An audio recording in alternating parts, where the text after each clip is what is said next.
Hello friends, welcome to Asmitha's kitchen. நம்ம இன்றைக்கி என்ன பார்க்க போகிறோம் அப்படின்னா, தேங்காய் பாலில் எப்படி ரசம் வைக்கிறது அப்படின்னு பார்க்க போகிறோம். நான் ஒரு பெரிய மூடியில் தேங்காயை நல்லா சுரவி எடுத்திருக்கேன். இதை வந்து கொஞ்சம் தண்ணி ஊற்றி தேங்காய் பால் எடுத்துக்கலாம்.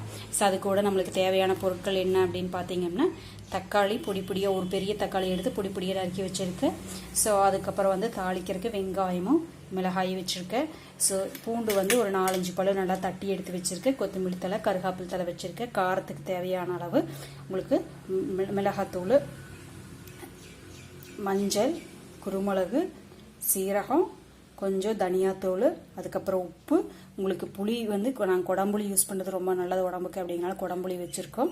ஸோ இதை அப்படியே நாங்கள் போட்டு விட்டுருவோம். தேவையான அளவுக்கு அந்த சூட்டுக்கு நல்லா வந்து உங்களுக்கு சாறு இறங்கிடும். அதுக்கப்புறம் இதை எடுத்து வச்சுருவோம்.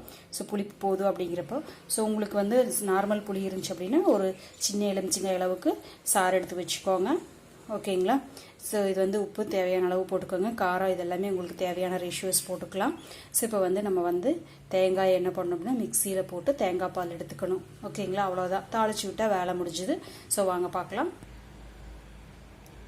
ஸோ பாருங்கள், மிக்சியில் தேங்காயெல்லாம் எடுத்து போட்டுட்டேன். கொஞ்சமாக தண்ணி ஊற்றி அடிச்சுக்கலாம். ஓகேங்களா? ஸோ மூடி வச்சு கொஞ்ச நேரம் அடிச்சுக்கலாம்.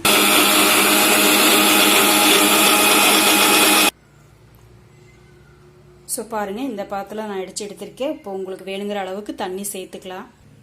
ஸோ கெட்டியாக ரசம் பிடிக்கும் அப்படிங்கிறவங்க கொஞ்சமாக தண்ணி ஊற்றிக்கலாம். இல்லை ரொம்ப லூஸாக வேணுங்கிறாங்க இன்னும் கொஞ்சம் தண்ணியை ஊற்றிக்கலாம். ஓகேங்களா? தண்ணி ஊற்றிட்டு இது அப்படியே வந்து நம்ம தேங்காய் பால் புழிஞ்சு எடுத்துக்கலாம். ஓகேங்களா? ஒரு பாத்திரமில் ஓகேங்களா தேங்காய் பால் புளிக்கிறதுக்கு சலடை வச்சுருக்க பாருங்கள். கொஞ்சம் கொஞ்சமாக ஊற்றி நம்ம புழிஞ்சு எடுத்துக்கலாம். புழிஞ்சு எடுத்துகிட்டு நான் காமிக்கிறேன் பாருங்கள். ஸோ பாருங்கள், தேங்காய் பால் புழிஞ்சாச்சு. இதுக்குள்ளே ஒவ்வொரு ஐட்டம்ஸாக போட்டுக்கலாம். கருகாப்பில் ஃபஸ்ட்டு போடுறேன். ஒவ்வொரு ஐட்டம் எல்லா ஐட்டமும் உள்ளேயே போட்டுக்கலாம். கருகாப்பில் போட்டாச்சு.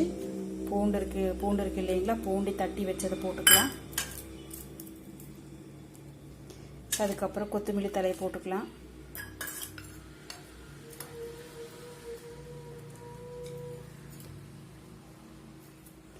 ஸோ தக்காளி இருக்குது இல்லைங்களா? தக்காளியும் போட்டுக்கலாம்.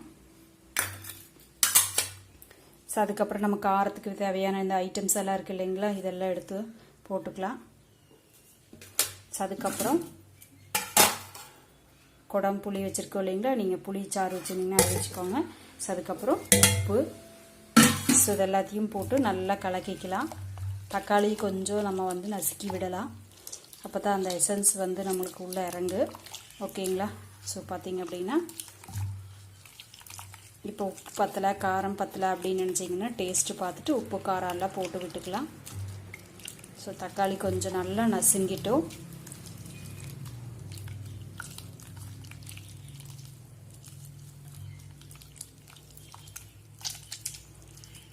இப்போ நீங்கள் வந்து தக்காளியை பாயில் பண்ணி போடுறதுனால போட்டுக்கலாம். நான் இப்போது இப்படி தான் ஃப்ரெஷ்ஷாக போட்டுக்குவேன். ஓகேங்களா?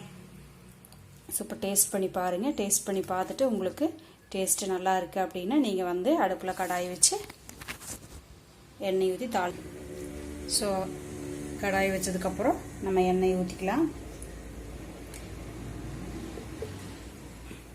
மரச்செக்கில் ஆட்டின தேங்காய் எண்ணெய் ஊற்றிருக்கேன் நான்.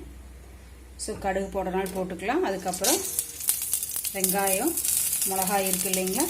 ஸோ அதை எடுத்து போட்டுக்கலாம்.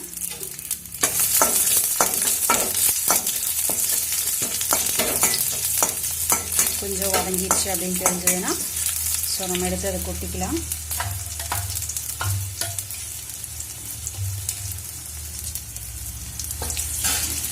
இப்போ பாருங்கள், நம்ம வந்து ரெடி பண்ணி வச்சுருக்கோம் இல்லைங்களா?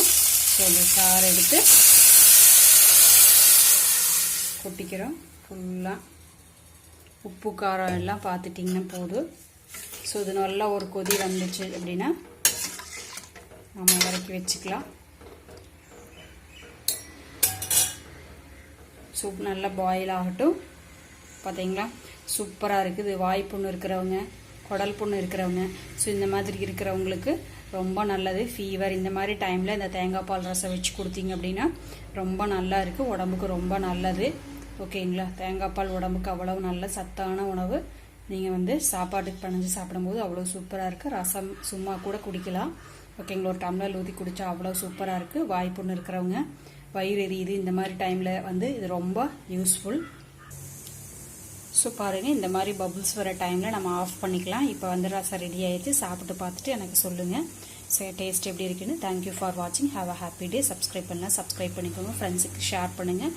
ஸோ நல்ல ஐட்டம்ஸு. தேங்க்யூ.